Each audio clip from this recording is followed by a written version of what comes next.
Ladies and gentleman, ಇಂದು ಕರಾವಳಿಯ ಜನಪ್ರಿಯ ಕಲೆ ಯಕ್ಷಗಾನ ಲೋಕಕ್ಕೆ ಅತ್ಯಂತ ಕರಾಳ ದಿನ. ಕಳೆದ 7 ದಶಕಗಳಿಗಿಂತಲೂ ಹೆಚ್ಚು ಕಾಲ ರಂಗಸ್ಥಳವನ್ನೇ ತನ್ನ ಸರ್ವಸ್ವ ಅಂತ ಹೇಳಿ ನಂಬಿಕೊಂಡಿದ್ದಂತಹ ಯಕ್ಷಗಾನ ಭೀಷ್ಮ ಎಂದೇ ಖ್ಯಾತರಾಗಿದ್ದಂತಹ ಸೂರಿ ಕುಮೇರು ಗೋವಿಂದ್ ಭಟ್ ಅಸ್ತಂಗತರಾಗಿದ್ದಾರೆ. ಈ ಸುದ್ದಿ ಕೇಳಿ ಯಕ್ಷಗಾನ ರಂಗ ಕಂಪನಿ ಮಿಡಿತಾ ಇದೆ. ಎಸ್ ವೀಕ್ಷಕರೇ, ನೆಲ ಜಲ ಭಾಷೆಗಾಗಿ ಪ್ರಾಮಾಣಿಕ ಪತ್ರಿಕೋದ್ಯಮ. ನೀವು ನೋಡ್ತಾ ಇದ್ದೀರಾ ಫೋಕಸ್ ಟಿವಿ. ನಾನು ಪವಿತ್ರ.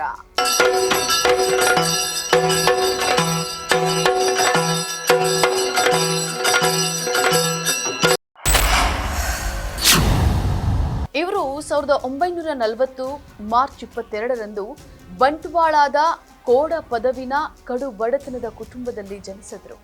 ಹೋಟೆಲ್ನಲ್ಲಿ ಎಂಜಲು ತಟ್ಟೆ ತೊಳೆದು ಜೀವನವನ್ನ ಸಾಗಿಸ್ತಾ ಇದ್ರು. ಹಸುವಿನ ಕಿಚ್ಚಿನಿಂದಲೇ ಬೆಳೆದಂತಹ ಇವರು ಯಕ್ಷಗಾನ ಕ್ಷೇತ್ರಕ್ಕೆ ಕಾಲಿಟ್ಟು ಯಕ್ಷಗಾನ ಭೀಷ್ಮ ಅಂತ ಹೇಳಿ ಬಿರುದಾಂಕಿತರಾದ್ರು. 1951ರಲ್ಲಿ ಬಾಲಗೋಪಾಲ ವೇಷದ ಮೂಲಕ ಧರ್ಮಸ್ಥಳ ಮೇಳಕ್ಕೆ ಪಾದಾರ್ಪಣೆಯನ್ನ ಮಾಡಿದ್ರು. ಯಕ್ಷಗಾನ ಸವ್ಯಸಾಚಿಯಾಗಿರುವಂತಹ ಇವರು ತೆಂಕುತಿಟ್ಟು ಹಾಗೂ ಬಡ ಗುತ್ತಿಟ್ಟಿನಲ್ಲಿ ನೈಪುಣ್ಯತೆಯನ್ನ ಹೊಂದಿದ್ರು. ಸ್ತ್ರೀ ವೇಷದೊಂದಿಗೆ ಹಿಡಿದು ರಕ್ಕಸ ವೇಷದವರೆಗೂ ಯಾವ ವೇಷವನ್ನಾದ್ರೂ ಲೀಲಾಜಾಲವಾಗಿ ನಿರ್ವಹಿಸ್ತಾ ಇದ್ರು. ವೇಷ ಮಾತ್ರವಲ್ಲ, ಚೆಂಡೆ ಮದ್ದಳೆಯನ್ನ ನುಡಿಸಬಲ್ಲಂತಹ, ಭಾಗವತಿಕೆಯನ್ನು ಮಾಡಬಲ್ಲಂತಹ ಸರ್ವಾಂಗೀಣ ಪ್ರತಿಭೆ ಅವರದ್ದು. ಅಕ್ಷಯಾಂಬರ ಪ್ರಸಂಗದಲ್ಲಿ ಕೌರವನಾಗಿ ಗೋವಿಂದ ಭಟ್ರು ಅಬ್ಬರಿಸ್ತಾ ಇದ್ರೆ ಪ್ರೇಕ್ಷಕರು ಮಂತ್ರ ಮುಗ್ಧರಾಗ್ತಾ ಇದ್ರು.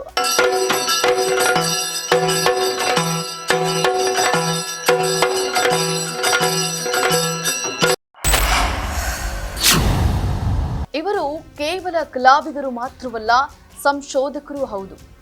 ಏಕತಾಳವೊಂದಕ್ಕೆ ದಾಖಲೆಯ 24 ವಿಧದ ಕುಣಿತಗಳನ್ನ ಆವಿಷ್ಕರಿಸಿ ಶಿವರಾಮ ಕಾರಂತರಿಂದಲೇ ಪ್ರಶಂಸಿಸಲ್ಪಟ್ಟಿದ್ರು. 7 ಯಕ್ಷಗಾನ ಪ್ರಸಂಗಗಳನ್ನ ರಚಿಸಿದ್ದಾರೆ. ಜಪಾನ್ನಿಂದ ದುಬೈನವರೆಗೂ ಯಕ್ಷಗಾನದ ಕಂಪನ್ನ ಪಸರಿಸಿದ್ರು.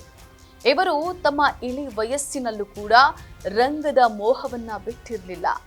ಆದರೆ ಇಂದು ರಂಗದ ಮೇಲಿನ ಕೌರವ ಕರ್ಣ ಇನ್ನು ನೆನಪು ಮಾತ್ರ. ಅವರ ನಿಧನ ಯಕ್ಷಗಾನ ರಂಗಕ್ಕೆ ತುಂಬಲಾಗದ ನಷ್ಟ.